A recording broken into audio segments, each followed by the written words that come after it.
Hello everybody, and thank you for sharing your time with me. I'm sending this message through various different channels to reach my dear Russian friends and the Russian soldiers serving in Ukraine. I'm speaking to you today because there are things that are going on in the world that are being kept from you, terrible things that you should know about. But before I talk about the harsh realities, let me just tell you about the Russian who became my hero. In 1961, when I was 14 years old, a very good friend of mine invited me to come to Vienna and to watch the World Weightlifting Championships. I was in the audience when Yuri Petrovich Vlasov won the World Championship title, becoming the first human being to lift 200 kilograms over his head. And somehow a friend of mine got me backstage. All of a sudden, there I was, a 14-year-old boy, standing in front of the strongest man in the world. I couldn't believe it. He reached out to shake my hand. I still had a boy's hand. He had this powerful man's hand that swallowed mine. But he was kind, and he smiled at me. I will never forget that day. Never. I went home and I put his photo above my bed to inspire me when I started lifting weights. My father told me to take down that picture and to find a German or an Austrian hero. He got really angry, and we argued back and forth. He didn't like Russians because of his experience in the Second World War. You see, he was injured at Leningrad, where the Nazi army that he was part of did vicious harm to the great city and to its brave people. But I did not take the photograph down, no, because it didn't matter to me what flag Yuri Vlasov carried. My connections to Russia didn't stop there, by the way. Oh, it actually deepened when I traveled there with bodybuilding and for my movies and met all my Russian fans. And on one of those trips, I remember, I met Yuri Vlasov once again. It was in Moscow during the filming of Red Heat, which was the first American movie allowed to film in Red Square. Now, he and I spent the whole day together. He was so thoughtful, so kind, and so smart, and, of course, very giving. He gave me this beautiful blue coffee cup. And ever since then, I've been drinking my coffee out of every morning. Now, the reason why I'm telling you all of those things is that ever since I was 14 years old, I've had nothing but affections and respect for the people of Russia. The strength and the heart of the Russian people have always inspired me. And that is why I hope that you will let me tell you the truth about the war in Ukraine and what is happening there. No one likes to hear something critical of the government, I understand that. But as a longtime friend of the Russian people, I hope that you will hear what I have to say. And may I remind you that I speak with the same heartfelt concern as I spoke to the American people when there was an attempted insurrection on January 6th last year, when a wild crowd was storming the US Capitol, trying to overthrow our government. You see, there are moments like this that are so wrong, and then we have to speak up. And it's exactly the same with your government. I know that your government has told you that this is a war to denazify Ukraine. Denazify Ukraine? This is not true. Ukraine is a country with a Jewish president, I might add, whose father's 3 brothers were all murdered by the Nazis. You see, Ukraine did not start this war. Neither did nationalists or Nazis. Those in power in the Kremlin started this war. This is not the Russian people's war. No.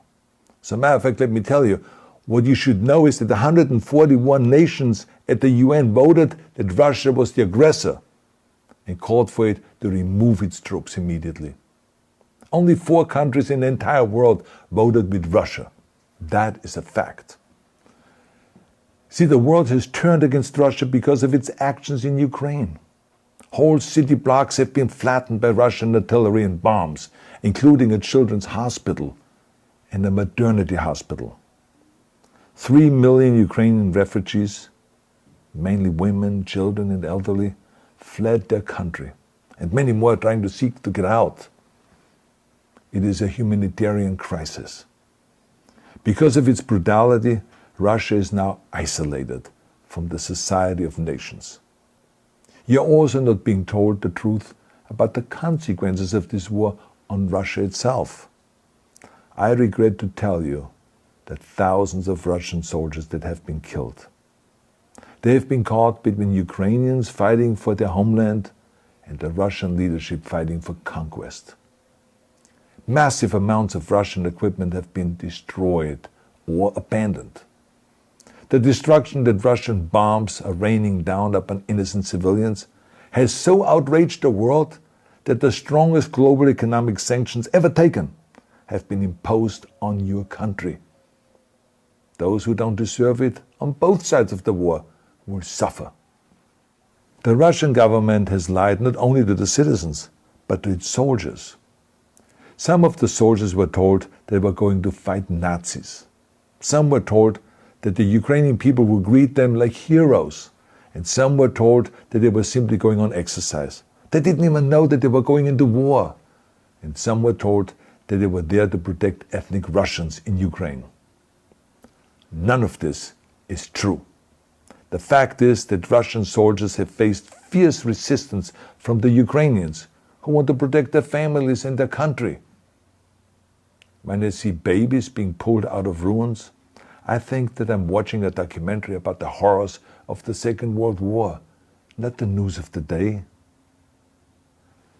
Now let me tell you, when my father arrived in Leningrad, he was all pumped up on the lies of his government. And when he left Leningrad, he was broken, physically and mentally. He lived the rest of his life in pain. Pain from a broken back, pain from the shrapnel that always reminded him of these terrible years, and pain from the guilt that he felt. To the Russian soldiers listening to this broadcast, you already know much of the truth that I've been speaking. You've seen it with your own eyes. I don't want you to be broken like my father. This is not the war to defend Russia that your grandfathers or your great-grandfathers fought. This is an illegal war. Your lives, your limbs, your futures are being sacrificed for a senseless war condemned by the entire world. Now, to those in power in the Kremlin, let me just ask you, why would you sacrifice those young men for your own ambitions?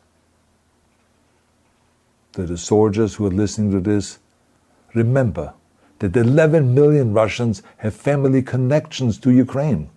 So every bullet you shoot a brother or a sister. Every bomb or every shell that falls is falling not on an enemy, but on a school, or a hospital, or a home. I know that the Russian people are not aware of such things are happening. So I urge the Russian people and the Russian soldiers in Ukraine to understand the propaganda and the disinformation that you are being told. I ask you to help me spread the truth. Let your fellow Russians know the human catastrophe that is happening in Ukraine. And to President Putin I say, you started this war. You are leading this war. You can stop this war. Now, let me close with a message to all of the Russians who have been protesting on the streets against the invasion of Ukraine. The world has seen your bravery. We know that you have suffered the consequences of your courage. You have been arrested, you have been jailed, and you have been beaten. You are my new heroes. You have the strength of Yuri Petrovich Vlasov. You have the true heart of Russia. My dear Russian friends, may God bless you all.